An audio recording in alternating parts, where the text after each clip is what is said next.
ইস্তেগফারের ভিতরে সবচেয়ে শ্রেষ্ঠ ইস্তেগফার হলো সাইয়্যিদুল ইস্তেগফার। সাইয়্যিদুল ইস্তেগফারটা যদি মুখস্থ না পারেন, অন্তত লিখিত ভার্সনটা পড়েন। সাইয়্যিদুল ইস্তেগফারের যে অর্থ, এটার যে মর্ম, বড় হৃদয়গ্রাহী ভাই, বড় মর্মস্পর্শী। ইমানদার এটার অর্থের দিকে তাকায় যদি পড়ে, তো তার অন্তর না গলে পারে না। আল্লাহুম্মা আনতা রব্বি, হে আল্লাহ আপনি আমার রব, আপনি আমার পালনকর্তা লাগেন। আপনার সাথে আমার এই সম্পর্ক, আমি আপনার গোলাম, আপনি আমার রব, এই সম্পর্কটা আপনার সাথে আছে।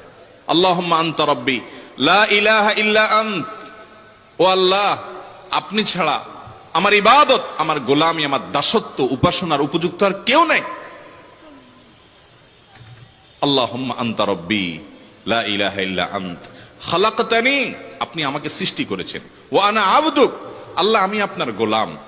দেখেন কিভাবে আল্লাহর সাথে সম্বদ্ধ। ইস্তেগফারের ভিতরে সবচেয়ে শ্রেষ্ঠ ইস্তেগফার হলো সাইয়্যিদুল ইস্তেগফার। সাইয়্যিদুল ইস্তেগফারটা যদি মুখস্থ না পারেন, অন্তত লিখিত ভার্সনটা পড়েন। সাইয়্যিদুল ইস্তেগফারের যে অর্থ, এটার যে মর্ম, বড় হৃদয়গ্রাহী ভাই, বড় মর্মস্পর্শী। ইমানদার এটার অর্থের দিকে তাকায় যদি পড়ে, তো তার অন্তর না গলে পারে না। আল্লাহুম্মা আনতা রব্বি, হে আল্লাহ আপনি আমার রব,